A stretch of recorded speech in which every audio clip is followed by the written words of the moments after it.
and this was Hammond, Louisiana. So again, this is just not too far from New Orleans. But we're going into town, and we come around this bend of the road, and right behind it's still kind of light outside. It's not it hadn't gotten fully dark yet. But we were coming around this bend in the road, and there's these group of trees, and back behind the group of trees is the local Walmart shopping center. And we, as we come around this group of trees, we look up into the sky, and there's this craft. And if it's moving very slow. It's huge. I mean, it took up the whole sky. It seemed like it was pretty low to the ground. Now,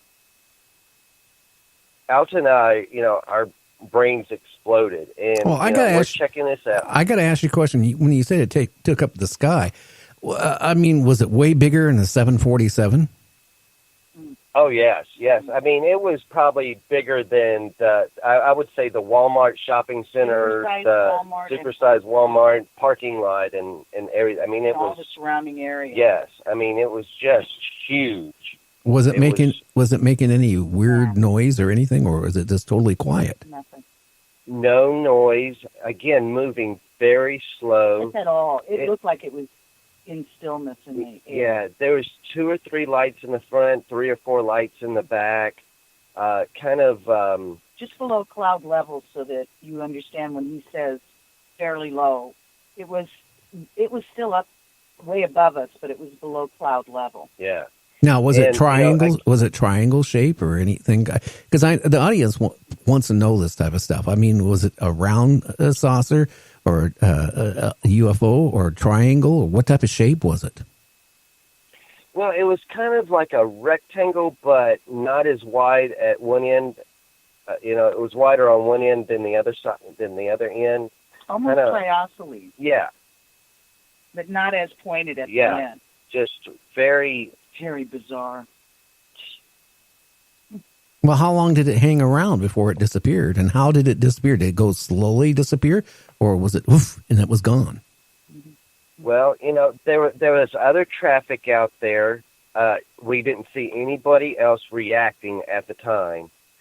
When we saw it, I look up. Now I'm driving, and it's on the right-hand side of the road. So we both look up at it. Alta looks at me. I look back up at it.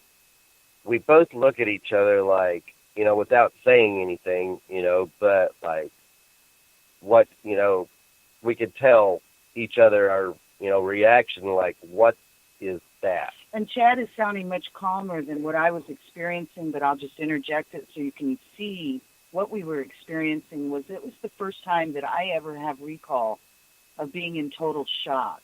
My head turned away from it. I kept staring at Chad in total shock. Hard to get me quiet, but I was shocked silent. And I felt when Chad said brain exploded, that's the closest way to describe the emotion. It was too big. It could not be there. If I don't look at that, that's not there. Now, the reaction and the behavior is so different than what we would do now. And as I've always said, you do better when you know better. But it was too big. I never looked at it. My head rejected it, and then my brain rejected it. And I think Chad basically did the same thing. Go ahead. Right. And, so we had to keep moving with traffic. We didn't want to cause an accident, so we just kept moving. And, we just kind of drove away from it. We went on to the restaurant and had dinner. We didn't talk about it. We didn't speak about it. We you weren't scared? Yeah, it was a non-event. It was like, that didn't happen. You didn't have any fear in you at all, or being scared or because I know the encounter I had for at least a few minutes, I was kind of like really scared. And then, I go, oh, well, and that was the end of it. But I'm just wondering if you guys, the reaction. I was beyond fear. Oh, I'm sorry. Oh, go ahead. Beyond fear. I was absolutely beyond fear. And I was in a state of absolute, almost catatonic, like shock. It's the hardest thing in the world to try to describe. Right. And my reaction was, safety, keeping us on right, the road. right. Well, and another thing is like, okay, when I looked back up the second time, I looked up and I'm like, okay, if I don't acknowledge this, it didn't happen, and they won't know I saw him, or they won't see it. If I don't acknowledge them, they won't acknowledge me, Bizarre. Kind of thing. We went on and had dinner, and never mentioned it. And then the next morning, and again, it was a non-event that actually happened, because the next morning we were not allowed to continue that kind of thinking, because others had witnessed it and somebody had called it in and reported it. And we heard it on the local news when we turned on the radio in the car. And that's all we did, was we heard that actually happened, but neither one of us ever discussed it. To us, it did not, and we were not going to accept that. Prior to all of this, when I mentioned my mother mentioning something happening when I'm a baby, possibly with a UFO or a craft, anytime my mom would ever bring that language up, and it was not very often because she trusted very few people, I was always in a state of true embarrassment. I had no interest in any of this. I could have cared less, and I didn't want to know about it. I had no idea how anti that I was until we had that experience. And then, Chad, you were not involved in that. Right. Yeah, I was never into, the ufology or anything like that. And of course, it's wasn't as popular back then, and no internet back then, and all that kind of stuff also. So, we were just dumbfounded. We never spoke about it for years. And then shortly after this experience happened, this was in '95, the very end of '94. We then decided, very naively, and please remember that word with us, naive. We decided to move to the French Quarter and just start living. We'd never had children. We were basically very free, didn't have to answer to too many folks, and, we consider ourselves good people. Let's try the French Quarter. We'd go there often on the weekends and just fell in love with it. It has a mesmerizing pull to it. Well, it pulled us, and we answered. So we moved there. I'll have to move through that period relatively quickly because there's a whole lot to that story. But again, in our being naive, we had no idea how expensive it would be to live there. We were not prepared financially. And so we had to live in an environment, in a portion of the city or the quarter that would not have been necessarily our first choice. And that happened to be an apartment that was quite adorable, I might add, but it was right above a voodoo temple. Ooh, well, you're talking voodoo. Okay. Voodoo is a subject I don't like. I'm going to break. You know why? When I was in junior high school, me and my best friend at the time, we were watching on TV. You know how they, like on the weekends, they show the scary movies? Mm-hmm. Even when I was a kid, they showed it back then, and when they first invented TV. But they showed this voodoo movie, and there was one teacher in junior high school we hated. So we knew of where we lived, a couple mile walk, there was a trick magic store. And we went in there, and I said, "Do you have voodoo dolls?" And the guy goes, "Yeah." "What are you going to do with it?" "Oh, hey, we're just going to, whatever."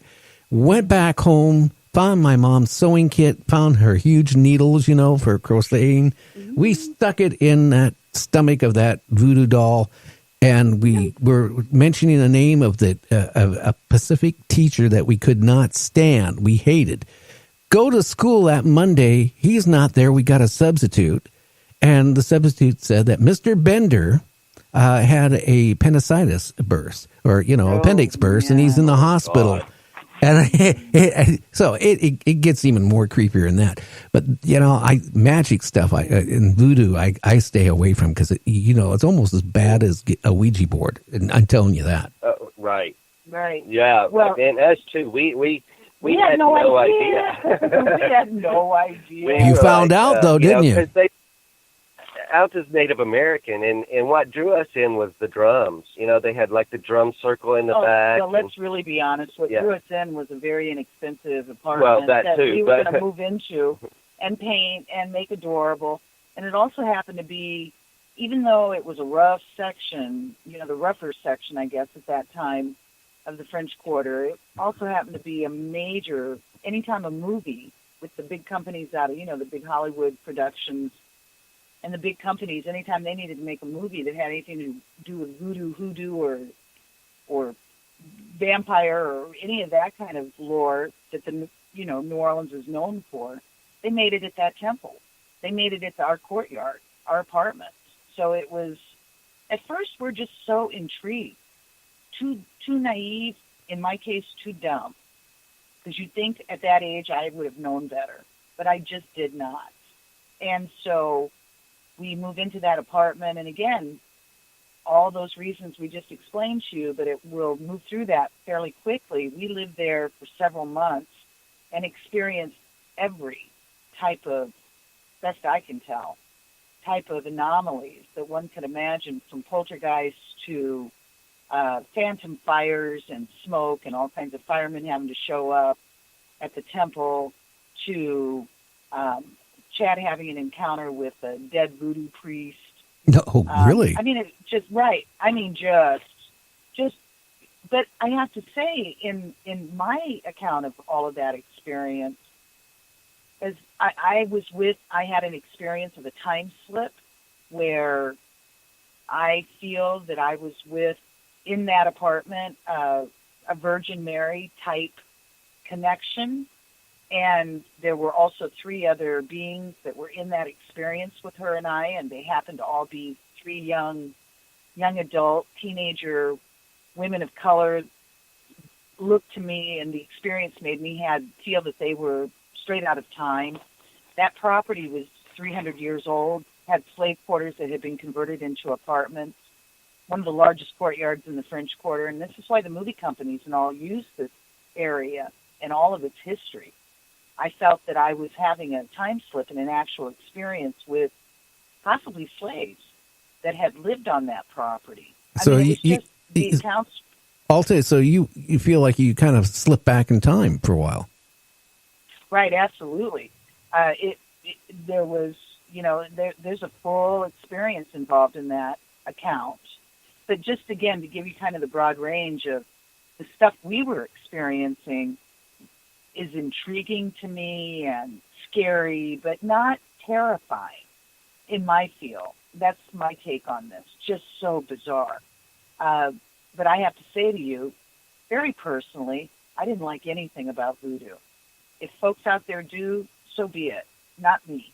I did not like it. I didn't like what I was witness to when I was looking out my apartment window, and the priestess is down there in the courtyard with a big snake wrapped around her neck. Well, I'm mixed Indian coming from a reservation area, so it's not like that is so strange to me. But I felt that she, I just had issues with that whole encounter. Well, so I will move forward now. One thing I want to say is that apartment, you don't know what was transpired before you were there. And going even back in time, you don't know if people passed on. Right. You don't know if voodoo was practiced out of that apartment. So, I mean, you could be, that would be kind of eerie. Well, we'll just top that off then. And this is why I tried to spend just a little bit of time sharing with you the quick story of some of the strangeness we were experiencing. But let me say, you now fast forward 10 years after we lived in that apartment. So we're there in 95. Now you fast forward to 25. We've just had Katrina hit New Orleans. Now we're not living here at this time. We've left New Orleans in 2001. But Katrina has hit. There's a young couple that moved into our apartment. Well, they became famous and infamous on many levels because, first of all, they were a young couple that were serious alcoholics, drug addicts, who refused, and they became somewhat very popular because they refused to leave when everybody was being forced out, when they were being evacuated, when the military was forcing everyone out. They refused. So they stayed put through Katrina. Well, imagine